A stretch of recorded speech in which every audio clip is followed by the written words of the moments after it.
Hi everyone, welcome back my YouTube channel. ಎಲ್ಲರೂ ಹೇಗಿದ್ದೀರಾ? ಇವತ್ತು ನಾನು ಗುಂಟೂರು ಚಿಲ್ಲಿ ಚಿಕನ್ ಮಾಡೋದು ಹೇಗೆ ಅಂತ ತೋರಿಸ್ತಾ ಇದ್ದೀನಿ. ಯಾರೆಲ್ಲ ನನ್ನ ವೀಡಿಯೋನ ಫಸ್ಟ್ ಟೈಮ್ ನೋಡ್ತಾ ಇದ್ದೀರಾ ಪ್ಲೀಸ್ ಸಬ್ಸ್ಕ್ರೈಬ್ ಆಗಿ. ಇಲ್ಲಿ ನಾನು ಒಂದು ಪಾತ್ರೆಗೆ ಅರ್ಧ kg ಚಿಕನ್ ತೊಗೊಂಡಿದ್ದೀನಿ. ಇದನ್ನ ನೀಟಾಗಿ ವಾಶ್ ಮಾಡಿ ಇಟ್ಕೊಂಡಿದ್ದೀನಿ. ಈಗ ಇದಕ್ಕೆ ಸ್ವಲ್ಪ ಉಪ್ಪು ಹಾಕ್ಕೊಂಡಿದ್ದೀನಿ, ಮತ್ತು ಒಂಚೂರು ಅರಿಶಿನದ ಪುಡಿ ಮತ್ತು ಶುಂಠಿ ಬೆಳ್ಳುಳ್ಳಿ ಪೇಸ್ಟು, ಇದು ಮನೇಲೇ ಮಾಡಿರೋದು, ಮತ್ತು ಒಂದು ಸ್ವಲ್ಪ ಅರ್ಧ ಹೋಳು ನಿಂಬೆ ರಸ, ಇಷ್ಟು ಹಾಕಿ ಚೆನ್ನಾಗಿ ಮಿಕ್ಸಪ್ ಮಾಡ್ಕೋಬೇಕು. ಚೆನ್ನಾಗಿ ಮಿಕ್ಸ್ ಮಾಡಿಕೊಂಡು ಒಂದು 5-10 ನಿಮಿಷ ನೆನೆಯಕ್ಕೆ ಬಿಡಬೇಕು. ಇದನ್ನು ನೋಡಿ, ಇವಾಗ ಕಲಸಿಟ್ಟಿದ್ದೀನಿ. ಇದನ್ನ ಈಗ ಕ್ಲೋಸ್ ಮಾಡಿ ಇಟ್ಬಿಡ್ತೀನಿ. ನಾನಿಲ್ಲಿ ಈಗ ಅದಕ್ಕೆ ಪುಡಿ ರೆಡಿ ಮಾಡ್ಕೊಳ್ಳೋದ ಬನ್ನಿ. ನಾನಿಲ್ಲಿ ಒಂದು ಬಾಣಲಿಗೆ ಧನಿಯಾ, ಸ್ವಲ್ಪ ಕರಿಮೆಣಸು, ಚಕ್ಕೆ, ಲವಂಗ, ಏಲಕ್ಕಿ, ಸೋಂಪು ಮತ್ತು ಜೀರಿಗೆ ಇಷ್ಟು ಹಾಕ್ಕೊಂಡು ಎಣ್ಣೆ ಹಾಕೋಬಾರ್ದು, ಹಾಗೆ ಡ್ರೈ ಮಾಡ್ಕೊಂಡು ಹುರ್ಕೊತಾ ಇದ್ದೀನಿ. ಇದೊಂದು 2 ನಿಮಿಷ ಹುರ್ಕೊಂಡ್ರೆ ಆಯಿತು. ನೋಡಿ, ರೋಸ್ಟ್ ಆಗಿದೆ. ಈಗ ಇದನ್ನು ಒಂದು ಪ್ಲೇಟ್ಗೆ ಹಾಕ್ಕೊತೀನಿ. ಅದೇ ಬಾಣಲಿಗೆ ಈಗ ನಾನು ಇಲ್ಲಿ 7-8 ಗುಂಟೂರು ಮೆಣಸಿನ್ಕಾಯಿ ತೊಗೊಂಡಿದ್ದೀನಿ.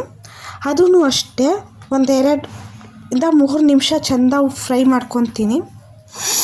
ಇದು ಮಾತ್ರ ಸಖತ್ತಾಗಿ ಮಾತ್ರ ಬರುತ್ತೆ ಟೇಸ್ಟು.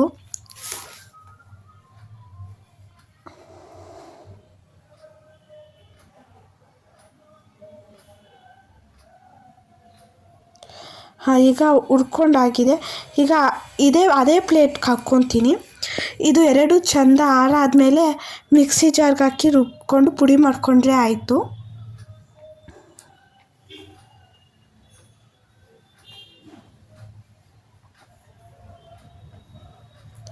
ನೋಡಿ, ಹಾಕ್ಕೊತಾ ಇದ್ದೀನಿ. ಈಗ ಇದನ್ನು ಆರಕ್ಕೆ ಬಿಟ್ಬಿಡ್ತೀನಿ.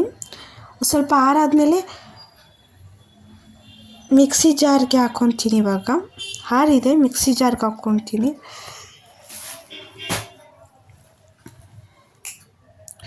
ಇದನ್ನು ಪುಡಿ ಮಾಡ್ಕೊತೀನಿ. ಸ್ವಲ್ಪ ನೀರು ಹಾಕ್ಬಾರ್ದು. ನೋಡಿ, ಈ ಥರ ಬಂದಿದೆ ಪುಡಿ. ಅದನ್ನು ನೆನೆಸೋಕ್ಕಿಟ್ಟಿದ್ವಲ್ಲ 10 ನಿಮಿಷ, ಅದಕ್ಕೆ ಹಾಕಿ ಚೆಂದ ಕಲಿಸ್ಕೋಬೇಕು. ಮತ್ತು ಕಳಿಸ್ಕೊಂಡ್ರೆ ಆಯಿತು. ನೋಡಿ, ಈ ಥರ ಆಗಿದೆ. ಈಗ ಒಂದು 5 ನಿಮಿಷ ಇಟ್ಬಿಡ್ತೀನಿ. ಇದೂ ಅಷ್ಟೇ, ಒಂದು 5 ನಿಮಿಷ ನೆನೆಯೋಕ್ಕಿಡಬೇಕು. ಅದಕ್ಕಿಂತ ಮುಂಚೆ ಸ್ವಲ್ಪ ಎಣ್ಣೆ ಹಾಕ್ಕೊತಾ ಇದ್ದೀನಿ. ಇಲ್ಲಿ ಕೊಕೊನಟ್ ಆಯಿಲು, ಅಡುಗೆ ಎಣ್ಣೆನೂ ಯೂಸ್ ಮಾಡ್ಬೋದು. ಅದನ್ನು ಚೆನ್ನಾಗಿ ಮಿಕ್ಸ್ ಮಾಡಿಕೊಂಡು ಪ್ಲೇಟ್ನ ಮುಚ್ಚಿಡ್ತಾ ಇದ್ದೀನಿ. ಈಗ ಇದಕ್ಕೆ ಮಸಾಲೆ ರೆಡಿ ಮಾಡ್ಕೊಳ್ಳೋದ. ಈಗ ಮತ್ತೆ ಅದೇ ಬಾಣಲಿಗೆ ನಾನು ಸ್ವಲ್ಪ ಎಣ್ಣೆ ಹಾಕ್ಕೊತಾ ಇದ್ದೀನಿ. ನೀವು ತುಪ್ಪ ಬೇಕು ಅಂದರೂ ಹಾಕ್ಕೋಬೋದು. ನಾನು ಇಲ್ಲಿ ಬರೀ ಎಣ್ಣೆ ಮಾತ್ರ ಹಾಕ್ಕೊಂಡಿದ್ದೀನಿ. ಅದು ಚೆನ್ನಾಗಿ ಕಾಯ್ತಿದ್ದಂಗೆ ನಾನಿಲ್ಲಿ ಒಂದು ದಪ್ಪ ಈರುಳ್ಳಿನ ಸಣ್ಣ ಕಟ್ ಮಾಡಿ ಇಟ್ಕೊಂಡಿದ್ದೆ, ಅದನ್ನು ಹಾಕ್ಕೊತಾ ಇದ್ದೀನಿ. ಮತ್ತು ಸ್ವಲ್ಪ ಕರಿಬೇವು, ಆಮೇಲೆ ಒಂದು ಹಸಿಮೆಣ್ಸಿನ್ಕಾಯಿ ತಗೊಂಡಿದ್ದೆ. ನಿಮ್ಮ ಖಾರ ಹೇಗೆ ಬೇಕೋ ಅದು ನೋಡಿ ತೊಗೊಳ್ಳಿ. ನಾನು ಇಲ್ಲಿ 1 ಹಸಿಮೆಣ್ಸಿನ್ಕಾಯಿ ತಗೊಂಡಿದ್ದೀನಿ.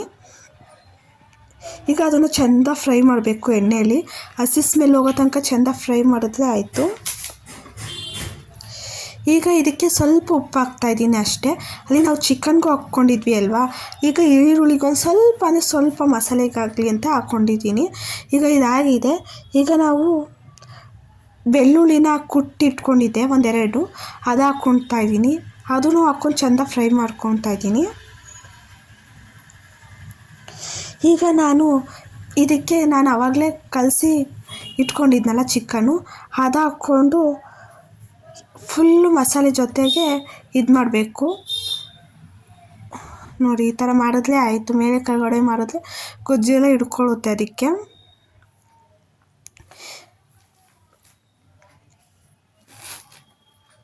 ಕೈ ಮಾತ್ರ ಬಿಡಬಾರ್ದು, ಹೈ ಫ್ಲೇಮಲ್ಲೇ ಇಲ್ಲಿ ಗ್ಯಾಸು.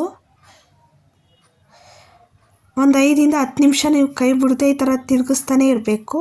ಈಗ ಸ್ವಲ್ಪ ಒಂದು ಚಿಕ್ಕ ಲೋಟದಲ್ಲಿ ಅರ್ಧ ಲೋಟ ಅಷ್ಟು ನೀರು ಹಾಕ್ಕೊಂಡಿದ್ದೀನಿ. ಈಗ ಅದೂ ಅಷ್ಟೇ ಚೆಂದ ಮಿಕ್ಸ್ ಮಾಡಿ ಕ್ಲೋಸ್ ಮಾಡಿರ್ತಾ ಇದ್ದೀನಿ. ಈಗ ಮಾಡೋದ್ರಿಂದ ಚೆನ್ನಾಗಿ ಬರುತ್ತೆ ನೋಡಿ. ಆಗಿದೆ, ಈಗ ಮುಚ್ಚಿಡ್ತಾ ಇದ್ದೀನಿ. ಈಗ ನೋಡಿ ಚೆನ್ನಾಗಿ ಬಂದಿದೆ, ಚಿಕನು ಆಗಿದೆ. ಟೇಸ್ಟ್ ಮಾತ್ರ ಚೆನ್ನಾಗಿ ಬಂದಿತ್ತು. Thank you for watching. Bye.